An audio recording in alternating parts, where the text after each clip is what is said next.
Hola amigos de Mundo Ejecutivo Puebla, yo soy Charlie Cedeño y el día de hoy tenemos una entrevista muy especial. Estamos en un lugar también mágico. Me encuentro con el mismísimo Esteban Fuentes de María. Esteban, ¿cómo estás? Pues muy contento de recibirlos acá en la casa y sobre todo a una hora tan especial como esta, que es yo creo que la hora que tiene la luz más mística aquí en la casa. Justamente, realmente al entrar, ¿no?, a este lugar se siente una vibra tan hermosa, tan mágica y pues que nos reciba este rayito de sol que nos acompaña aquí atrás. Y pues es un placer, ¿no?, conocerte y que ahorita vamos a conocer un poquito más de tu historia, trayectoria, planes que tienes.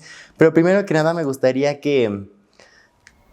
¿Tú cómo te defines en 4 palabras? ¿Quién es Esteban Fuentes de María en 4 palabras? Pues mira, yo creo que si tuviera que escoger 4 palabras para definirme a mí mismo, no en una oración, ¿verdad? Puedo escoger cosas. Serían trabajo, trabajo, trabajo y trabajo, porque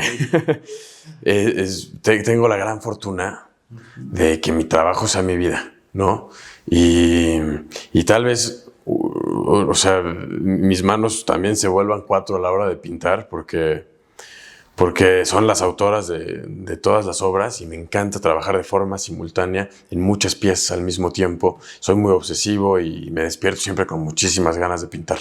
Entonces, sinceramente, las 4 serían la misma y sería trabajo. Wow, sin duda alguna, sí, si tu trayectoria hablara todo lo que has hecho, pues sí es mucha constancia, ¿no? Perseverancia también. Me gustaría, Esteban, empezar un poquito en los inicios, ¿no? De cómo comienzas a estar en contacto con el arte, con lo que haces actualmente. ¿Cómo comienzas? Pues yo creo que la historia comienza muchos años antes de que yo naciera, porque mi suerte más grande, sinceramente, yo creo que es mi mamá. Isabel es una mujer que siempre me ha apoyado muchísimo y que justo por ese lado de mi sangre hay una vena de artistas, más bien de ornitólogos, porque lo que hacemos es retratar aves, que tiene 200 años. Mi familia lleva 200 años retratando la diversidad de México a través de catalogar a sus aves. Obviamente, hace 200 años, pues no existían las cámaras como hoy en día. Entonces era el trabajo de Alejandro Fuentes de María, de Gonzalo Fuentes de María, Eduardo Fuentes de María, que se iban a las selvas, bosques y montañas de México a documentar con sus libretas y sus lienzos a la biodiversidad de nuestro país. Entonces, sin duda, el inicio de mi carrera creo que va ahora 200 años atrás, cuando mi familia empieza a pintar aves, y que a mí me tocó utilizar como herramienta de expresión, porque yo empecé a pintar antes de empezar a hablar. Mi primera exposición se cumple justo este mes, en noviembre, 25 años. Entonces, yo estaba muy chico y ha sido siempre la forma que tengo para comunicarse, porque pues nunca me definiría a mí mismo como artista. O sea, es algo que no hago por profesión, es algo que hago simplemente por necesidad.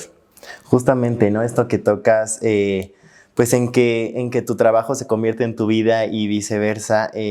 ¿Cómo encuentras este balance? ¿Cómo empiezas pues sí, a convertir tu atmósfera en tu medio, en tu trabajo y pues cómo empiezas a adentrarte en esto? Yo creo que es al revés. Más bien, mi medio de trabajo se vuelve mi atmósfera, porque me gusta muchísimo compartir con la gente lo que veo. Y creo que veo las cosas de una forma diferente. Es al final lo que me define a mí y lo que define a cualquier artista.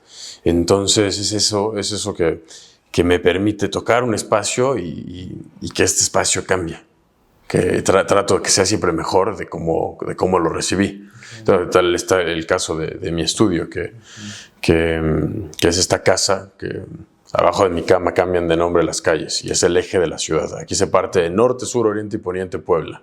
Es una casa de 1531 en cuanto a los arcos de la fundación, a la que luego se le fueron agregando pisos y muros y que ha ido cambiando hasta aquí, siglo XIX, principio siglo XX, cuando se agrega este piso a la casa. Y es eso, es como más bien mi trabajo altera la atmósfera, y eso es algo que siento que es en mí una responsabilidad muy grande, porque además me encanta trabajar con niños y con proyectos de educación, y es responsabilidad de los artistas, sin duda, que la sociedad vaya cambiando y evolucionando. Qué bueno que tocas este tema de el arte, ¿no?, en contacto con la sociedad. ¿Cómo crees que tu trabajo ha impactado en la gente que lo recibe? Pues que sería la pregunta es ¿quién lo recibe? A veces el arte se ve, sobre todo las artes plásticas, se ven secuestradas por por cierto grupo social o por ciertas personas. Y es que, sinceramente, no todos van a un museo, muy pocos van a una galería. Todos escuchan música, buena o mala, en el radio o en las películas, muchos ven cine. El arte plástico, la pintura, los murales, son piezas que a veces están secuestradas por las galerías, ¿no? Que están secuestradas por los museos. Y yo he tenido la gran suerte de poder salir a la calle con mis obras en muchas ocasiones, y eso me da mucho gusto. Y sobre todo, tal vez el mensaje va dirigido a todos y la gente me dice, bueno, Esteban, ¿por qué si tu obra es para todos, no estás pintando murales en la calle? Que sí lo he hecho, pero a veces se borran con el tiempo, o con los cambios políticos sobre todo. ¿O por qué no tus obras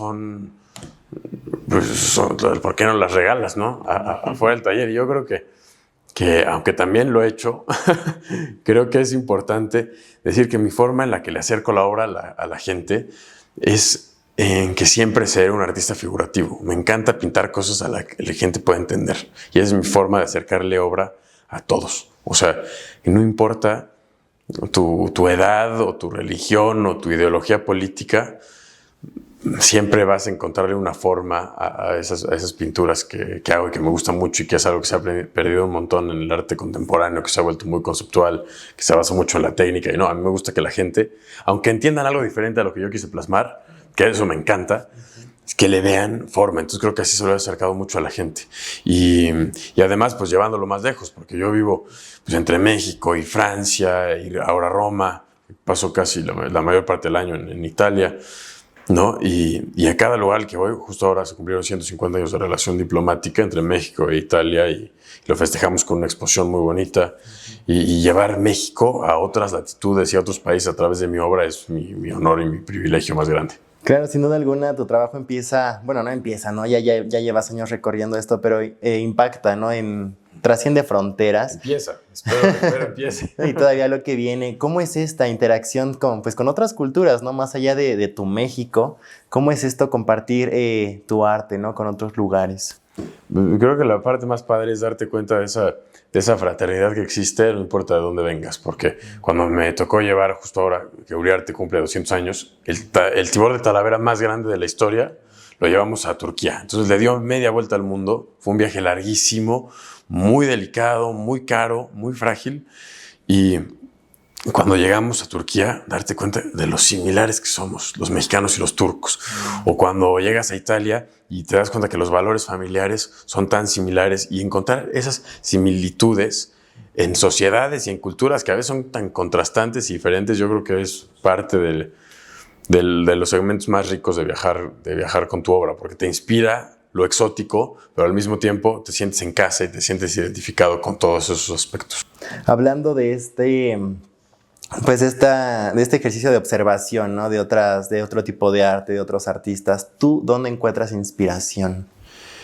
Pues la encuentro todos los días por el simple hecho de abrir los balcones, porque la música con la que pinto mis obras son muchas veces el ruido de las manifestaciones, que al final se traduce en la voz de la gente. O puede ser también pues una protesta enfrente del Palacio Municipal, una marcha, un día festivo, y todos esos ruidos que permean en los muros de la casa son lo que inspira mi obra, porque me gusta mucho pintar lo que la gente siente en México, lo que la gente ve. Y hoy, pues obviamente hay una desigualdad tremenda, y justo por eso pinto aves, porque las aves son súper diversas entre ellas, ¿no? Las especies van de aves que vuelan a aves que no vuelan, de aves de rapiña a aves que toman néctar de las flores, y justo así somos los mexicanos. Somos una sociedad compuesta por 1000 Méxicos diversos. Claro. Wow, Esteban, realmente, pues esta inspiración que encuentras, ¿no? de los exteriores, pero que lo puedes sintetizar pues en una obra, pero más allá, ¿no? De un mensaje, de un objetivo. ¿Cuál es tu principal objetivo de pintar, de crear arte? No tengo ningún objetivo. Es algo que nace como una necesidad diaria. Entonces, no es algo que me motive en particular a lo que me lleve a pintar. Es algo que simplemente pasa. Pero creo que es una herramienta que voy a ocupar toda mi vida por acercarle más la cultura a las personas que no la tienen. Porque al final cultura significa forma de vida. Todos tenemos una cultura. Pero creo que mi obra puede enriquecer la cultura de muchísimas personas en México. Y eso es importantísimo porque el acercamiento al arte, y cito a don Ricardo Salinas Pliego, una persona que toque un instrumento jamás va a tocar un arma. Y siento, en México tenemos un montón de problemas, un montón. La seguridad, la salud, la forma en la que nos alimentamos, el mismo maíz que le damos al mundo, ¿no? El trato de género, es complicadísimo. Y en la agenda política, en la agenda gubernamental, pues obviamente el último que va a quedar es la cultura, ¿no? O la ciencia, o el medio ambiente, y al final no se dan cuenta que son a veces el instrumento más barato para realmente generar un cambio en las personas a través de la música, a través de la pintura. Dicen, ¿cómo? Pero se logra. Se puede lograr y lo hicimos llevando instalaciones de arte a los colegios públicos del centro histórico en 2017. Fue un proyecto increíble.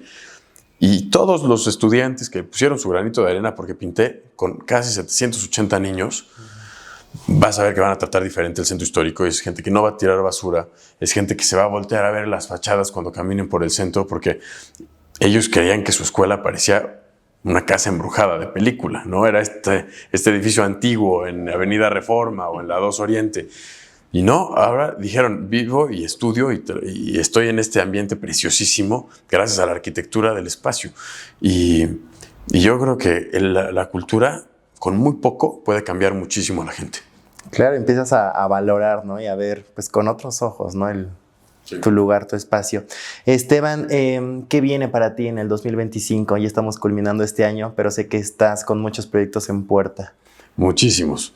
Tengo mi primera residencia fuera de México, que va a ser en Italia, en una isla, en un lago en Umbria, que me tiene muy emocionado. Y recibí ayer una llamada también de la Embajada de México en Estados Unidos y voy a hacer mi primera exposición individual en Nueva York. Estoy muy, muy contento.